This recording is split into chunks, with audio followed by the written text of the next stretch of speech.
Inês Saldanha.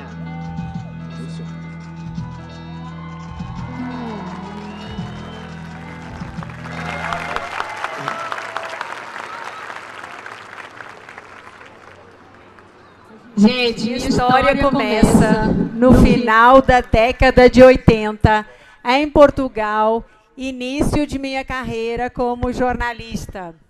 Trabalhava eu na Rádio Renascença, até hoje uma das maiores rádios portuguesas.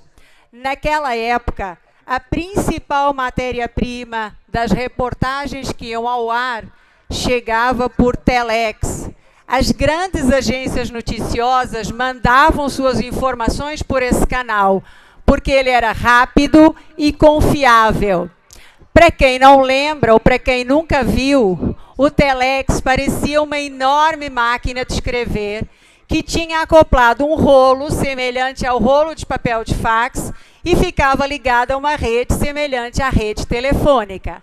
Todo dia de manhã, Inês passava nessa linha de telex que ficava ao lado da redação, uma sala pequena, super barulhenta, pegava as últimas novidades e lá ia para a redação redigir as notícias junto com os colegas de plantão. E redigir como? Por meio de uma máquina de escrever. Daquelas máquinas antigas que a gente apertava uma tecla e ela teimava em se enroscar nas outras. Graças aos avanços tecnológicos, pouco tempo depois, a redação foi invadida por computadores. E aí a informação passou a chegar silenciosamente pelo monitor. E nesse mesmo monitor, a gente tinha como abrir uma segunda janela, um arquivo tipo Word, e redigir as notícias sem ter mais que brigar contra o teclado. Claro que esse computador não tinha nada a ver com esses que a gente tem agora. Não tinha milhões de apps. Era, digamos assim, um redator de texto mais sofisticado. E lá estava a Inês, posta em sossego, em sua redação high-tech, anos 90, quando recebeu a notícia de que tinha ganho uma bolsa para fazer um curso de jornalismo de verão em Nova York. Lá fui eu para Nova York. Num misto de máquina do tempo com Google Maps, mudei meu PIN de localização de Lisboa para Nova York.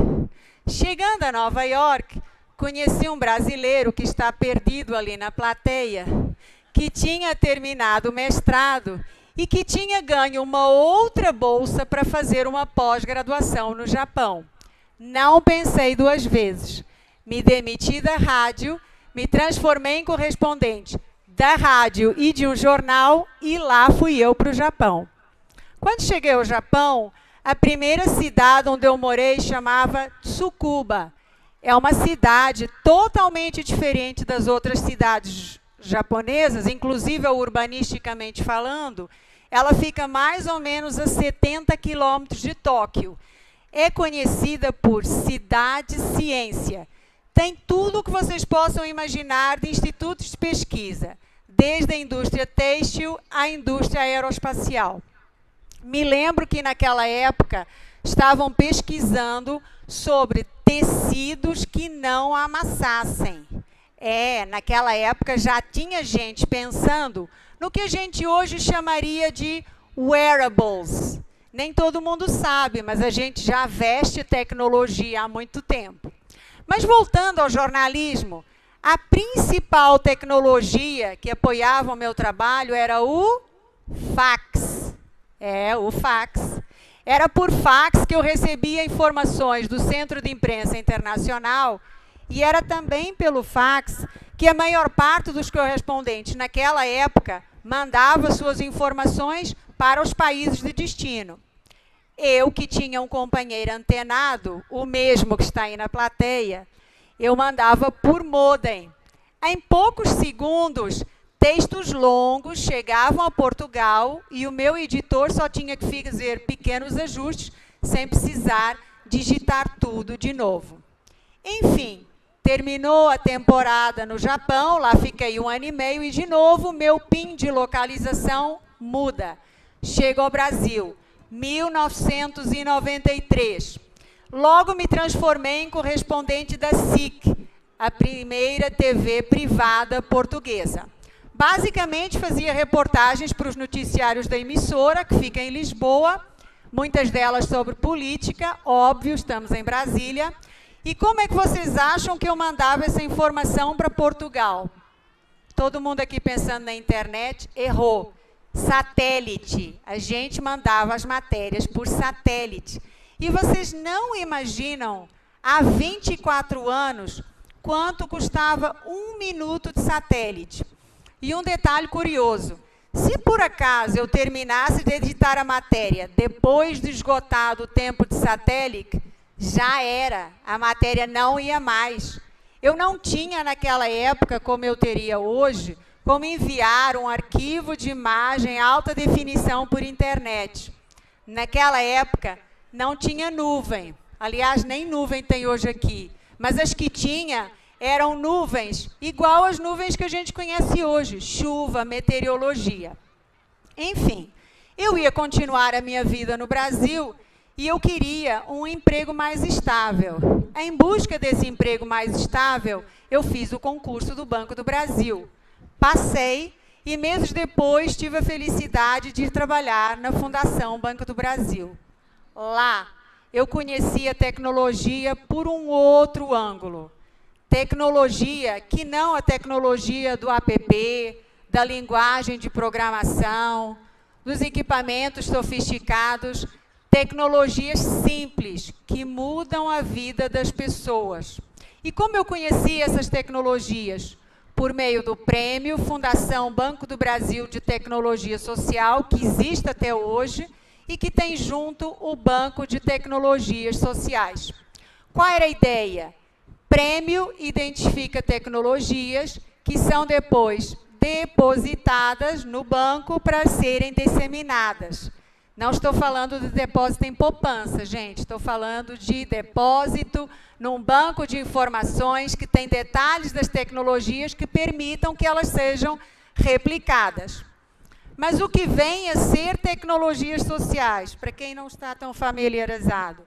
Tecnologias sociais, falando de uma forma simples, são técnicas, são processos, são metodologias que trazem respostas para problemas sociais, problemas das mais diversas áreas: água, alimentação, educação, habitação, saúde e tantas outras.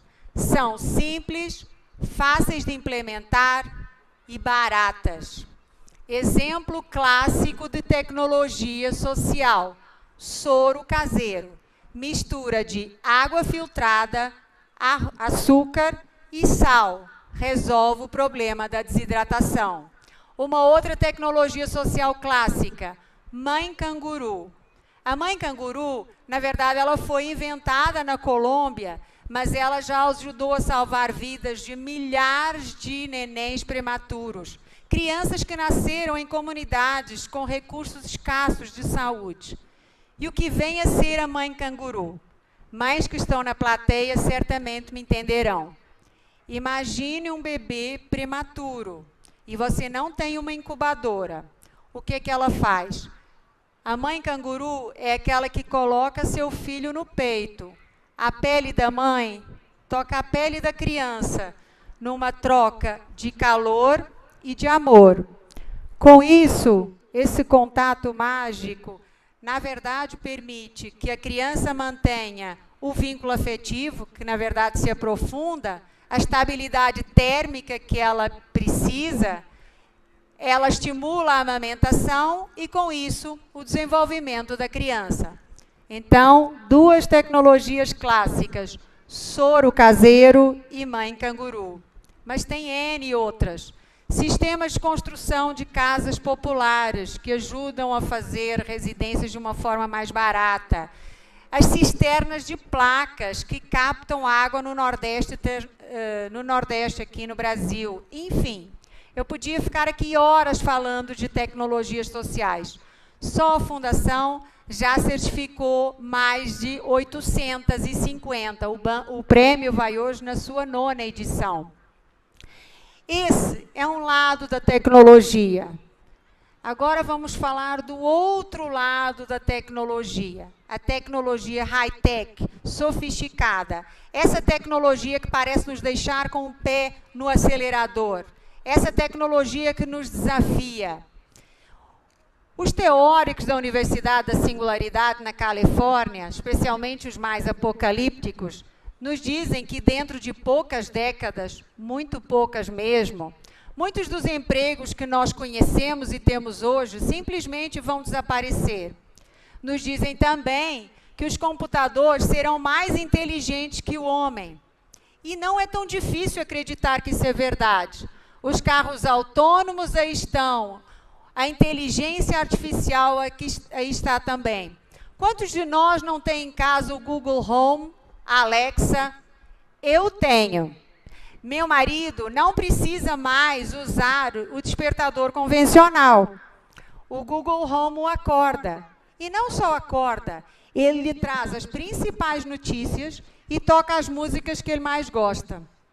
É irritante, gente. Ele tem o apelido de Zinha lá em casa. Para poder, digamos, concorrer com isso, só levando o café na cama.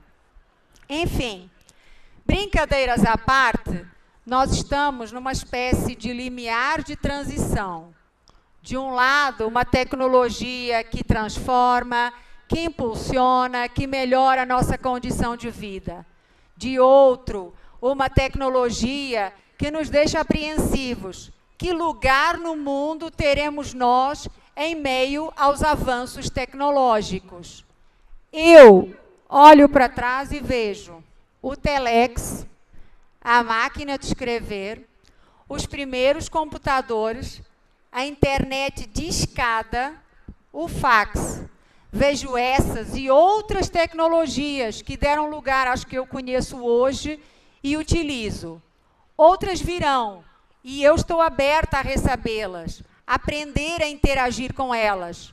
Mas atenção, aprender a interagir com elas não significa que eu tenha a segurança de que eu vou dominá-las. Significa simplesmente a abertura ao novo. Em meio a tantos questionamentos como os que estamos vivendo, me parece que o essencial é encontrar um ponto de equilíbrio. Saber viver o hoje, se preparando para esse amanhã que nós ainda não sabemos exatamente como vai ser. Encontrar o ponto de equilíbrio, gente, não significa parar. Já dizia Einstein, a vida é como andar de bicicleta. Para se manter em equilíbrio, é preciso se manter em movimento. Muito obrigada.